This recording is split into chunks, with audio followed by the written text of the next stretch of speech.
official populaces. All sports all plays. All sports all plays.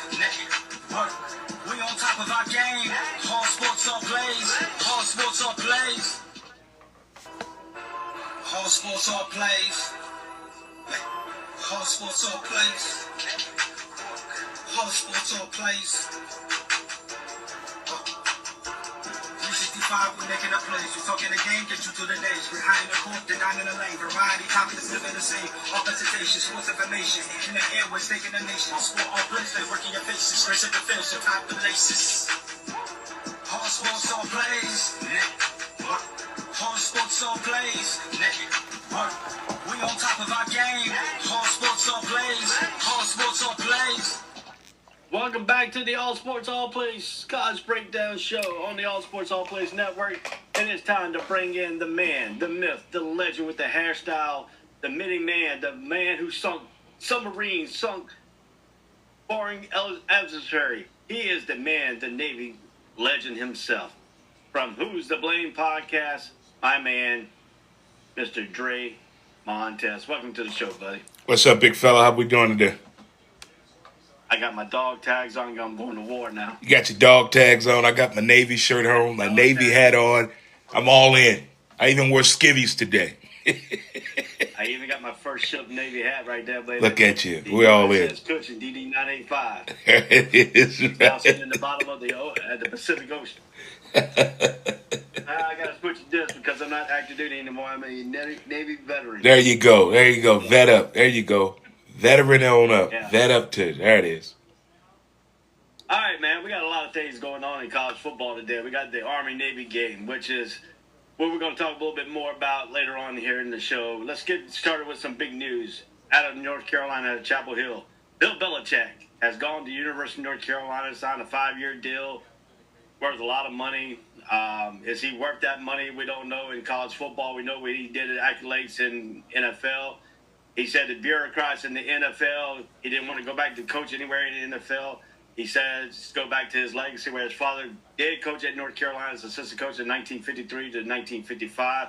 But stuck around the Army Naval Academy mostly when his father went there. So this is like a legacy pick for North Carolina here. What is your thought? And now they're going to switch the model of college football around a little bit in North Carolina. They just hired Mike Lombardi as the general manager.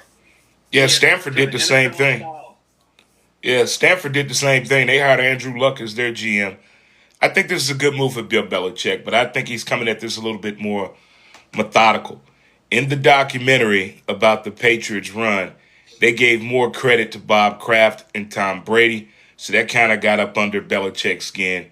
He kind of opened up a little bit more to us of another side of Bill Belichick, not a little bit more than the football, but a little bit more relaxed version of Belichick. And we also saw that that's not Bill. He wants to coach football again. And then as well as what Arthur Blank did, the owner of the Atlanta Falcons, interviewed the man twice and still didn't get the job. So I think he's about to go into college football. I'm not thinking like instant success for his wins, but far as the culture of football at North Carolina is going to change. And I think he has things in order. Now, I hope they do release that manifesto of a Bible of things, how he wants it to go at North Carolina from the coaching standpoint to how the philosophy of Bill Belichick is going to go at North Carolina. I mean, the money is there. It's a football soccer school. We get it. But there's plenty of money in the Tar Heel State. I think this is a good move. In the beginning, folks were joking about the age of his girlfriend, but dating a 24-year-old and sleeping with a 24-year-old, big difference. Big difference. But I wish Bill all the best of luck. The best of luck. And I think this is a good move. I know people saying, well, they just got rid of Mac Brown, who was 2,000 years old as well. But it's a different mentality and mindset with Mac Brown and Bill Belichick. Yeah, to me, I don't know. I'm in complex with this. I don't know exactly how is he going to do. I got to sit and watch and see what he's going to do. Right. I can't predict how many wins we're going to get. I can't predict any kind of things that was going to go on. I don't know how his recruiting style is going to be. how he's going to get players. But we did have two offensive linemen who hit the transfer portal. Now they have taken their names out of the transfer portal when Bill Belichick named it as a head coach. So it could be a little bit of a start there. Deion Sanders sent out a tweet to him saying, congratulations to come to college football. So this is going to be a lot of things. And I know a lot of people, a lot of fans at different, Duke and North Carolina State and the groups I'm in, like talking about, y'all going to win national championship, blah, blah. I ain't hyping that up yet. No, I don't see that at all for Exactly Carolina. what his style is going to be. We don't know exactly what he's going to, how he's going to recruit. Is he going to be the one recruiter, or is he going to send the general manager out to recruit him?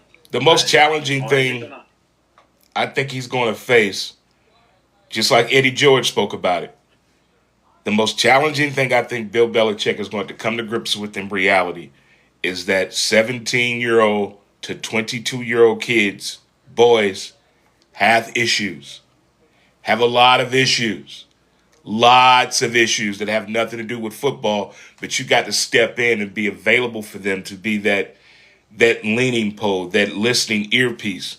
Now, that right there is going to be the most difficult part.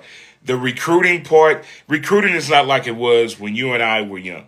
Recruiting is not like it was when our dads were young, our grandpas were young. It has changed. Recruiting is not coming to my house, sitting on the couch, and selling yourself on why I should come to your college or university. It's not like that anymore.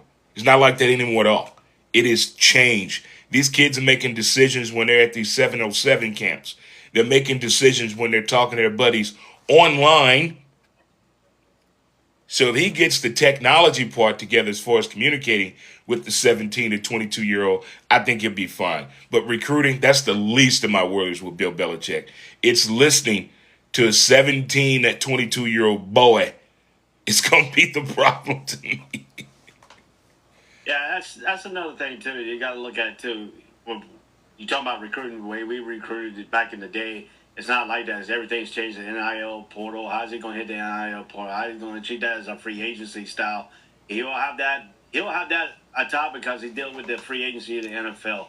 So, I mean, that could be a little bit of things that he sees and might not go out and recruit high school players. Might just go in the transfer portal and try to pull out people and say, hey, you come to us, we can treat you just like you want to go to the NFL. And we're going to treat this as, and he's already came out and said he's going to treat this program as a stepping stone to the NFL. I mean, it is. So it is. To a majority of the kids that have the hopes and dreams of playing on a Sunday, they know how the stepping stone should go. You get into a good school. If it's a football school, good for you. You do the best you can do to get your stock risen to get drafted and get to the NFL. That's the common thread. But now it's come apart where we're getting a little bit of help. We're getting guys that played the game very well that are coming back to college. We're getting coaches that coach the game very well in the NFL that are coming to college. And it's happening more and more. Not all head coaches. There are some positional coaches with guys that are coming in there with that NFL experience that these college guys that have the questions and the aspirations and dreams to play in the NFL, they can pick the mindset now. Beyond having the physical appearance to play in the NFL, you got to have the mindset, as we can clearly tell you need that. Because you got to understand the business aspect of the NFL as well. Yeah. I mean, I like the way he came in, what he talked about a little bit about how to try to make these guys, young men, trying to get them ready for life and after college football. Not talking about every player is going to go to the NFL, every player is not going to the NFL.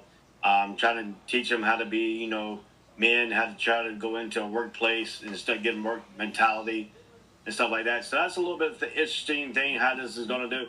Now, if this formula works between Stanford hiring Luck as their GM and now Mike Lombardi hiring at North Carolina as their GM, are we going to look like more, if this is successful this coming up year, will teams more likely go to the general manager roles for their college program?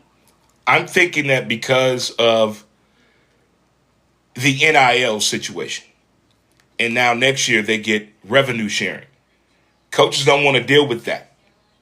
And that's the great thing about college other than the NFL. They have people on the collegiate level that can really step to the plate and up to the table and really take a lot of the stress factors from a coach and concentrate on this here for the student athlete, the student body. They have designated people for that. And that's a great thing to keep the concentration where it needs to be on the football program, the athlete to be on the game itself. They have people set up for that. And I think the GM role on the collegiate level could help facilitate that even better. Yeah, I agree with you on that aspect too. But I mean, it's going to be a lot of things because NFL's got what they got: the scouting department, the scout players in college level. Are we going to see that coming into college football, having a scouting department to go out and scout high school football players, to scout the transfer portal? I mean, they got watchers everywhere, man. I mean, everyone has a camera. Everybody has a buddy. Everybody has a friend. Hey, let me send this video to you. Everybody has a connection in the pipeline that's going about being discovered the unconventional way. Dad having a VHS camera running your ass around videotaping you. Those days are gone. There's creativity in getting yourself out there. And the way these kids are getting themselves out there, some of them are very, very creative. And then want to see your friend do well or excel well, you want to get video footage out there. So there's all kind of ways to get yourself seen or on the map. It's not like it used to be anymore. Right. That's another way of good things to talking about. So let's transition from that a little bit. We talked about the Florida Gator. Well, I think their defensive coordinator Armstrong is now leaving Florida, taking the head coaching job and trying to find out where he's going to here real quick here. That's my favorite time of the year right now. I still don't agree how early the portal opens. I think the portal should open after the bowl games.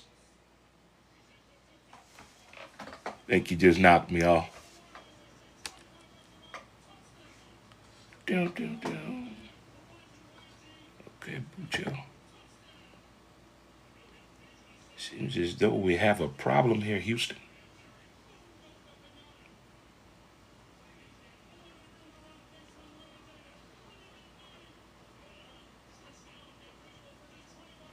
I think you lock me out. Let's try this again. The one thing about the internet, you got to comply with its rules.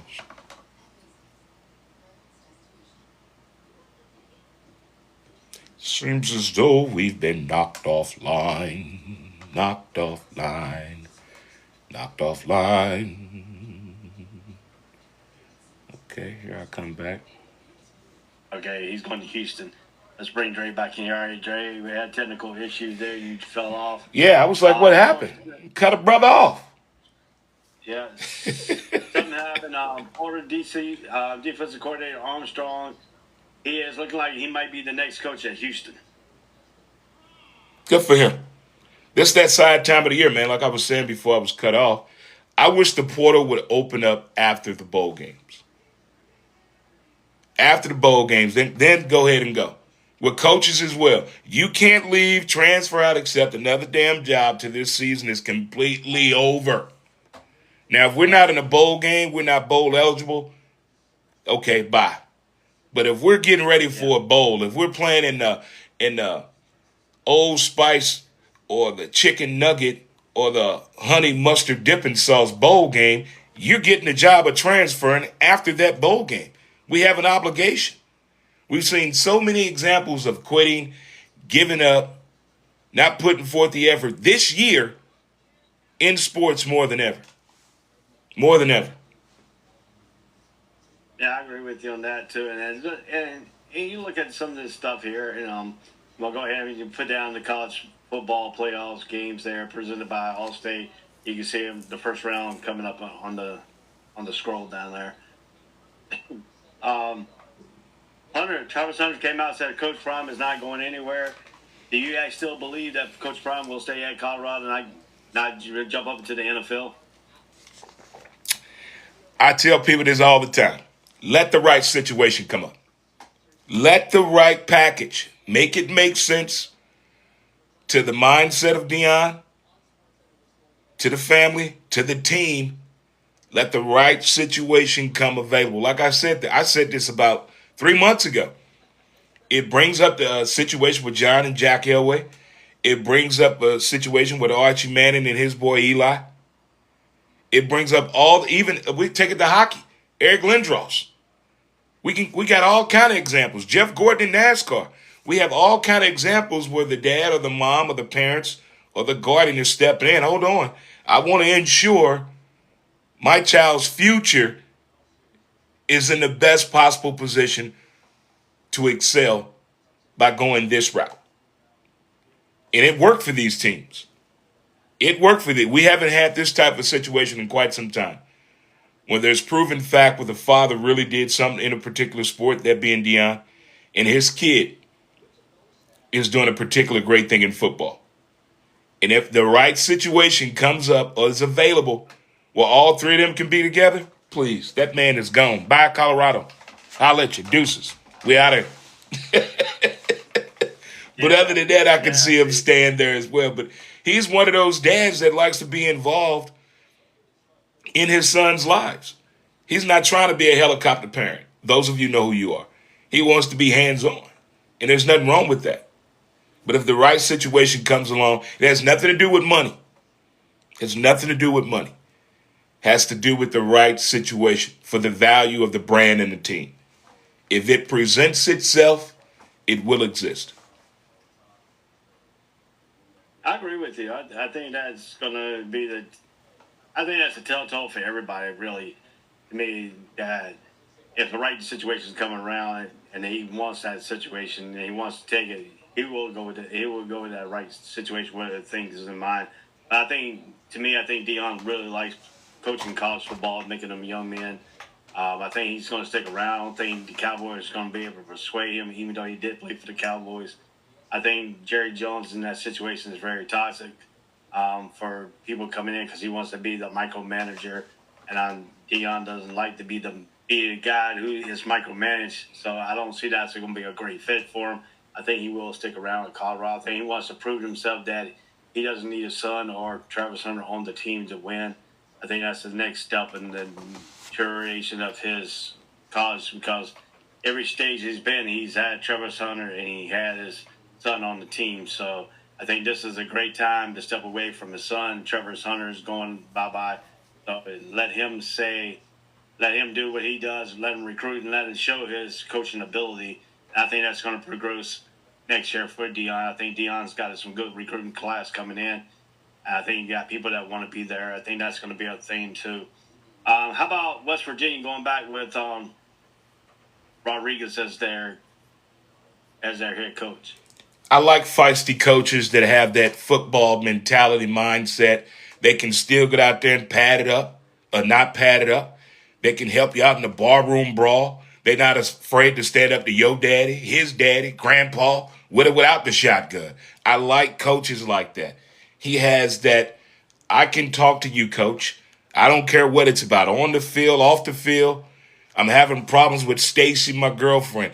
He's one of those coaches that can get it, but also he can teeter that line of the brand of the game sometimes with being so competitive. Because his last time didn't go as the exit plan going out of there was not the way the West Virginia fan base wanted. He's a good coach. He had some good players there. And I like the WV. I love that football program. Been a big fan since the days of Major Harris and my dude, oh my goodness, Mike Fox, those days. But I think it's a good move for college football. I like some of the faces that are coming to college football. I like the transitional coaches that are getting a shot at head coaching. I like the position guys that are coming. I like the fact that former NFL players and coaches are looking at the collegiate level, not always a Power 5 school, but getting back and acclimated to the sport that gave them that shining moment on Sundays. I like that. But good job, West Virginia. And we look at it too. Alabama Crimson Tide's lost running back Haynes entered the transfer portal. Michigan's quarterback RJ has said he's off to the transfer portal. Michigan tight end Loveland is going to enter the NFL draft. And then we have Kyle hiring the ex-Washington State head coach Wolovich as to assist the offense. So that's some of the changes that are coming up in college football right now. Let's turn our attention to the Army-Navy game. Hold on 1 second. One second. Go ahead. What you think about Marshall The AD and the head coach were not getting along, wasn't seeing eye to eye. So the coach left. He's leaving to take another job. The entire football team got in the portal. The entire football team. You think in the NFL how head coaches and GMs and the team president and the owner don't get along. In college, if the AD and the head coach don't get along, it's disastrous. It's disastrous. That's horrible. It's 19,000 kids in a portal. A whole football team, Ray? A whole football team. Now, to me, I got. There's two things. Is the football team is loyal to the head coach. You showed already that by entering the transfer portal, And it should be. okay. But also, if you're gonna look at it too, were they really committed to Marshall? If they all silently, or they just committed because the head coach? It was a coach.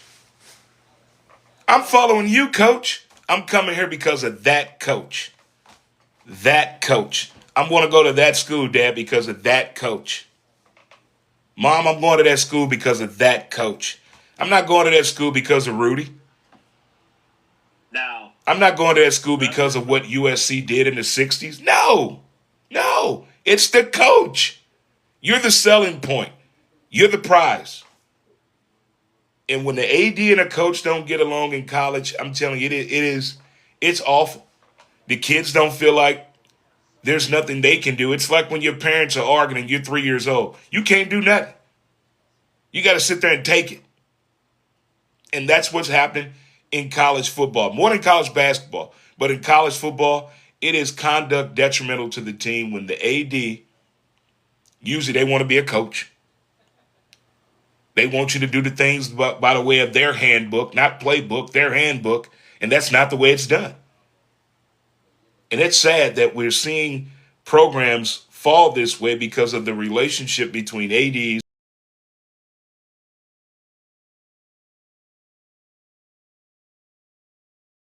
That the transfer portal opened up. By Thursday, at least 25 Marshall players were in the transfer portal, and then they had recently another update on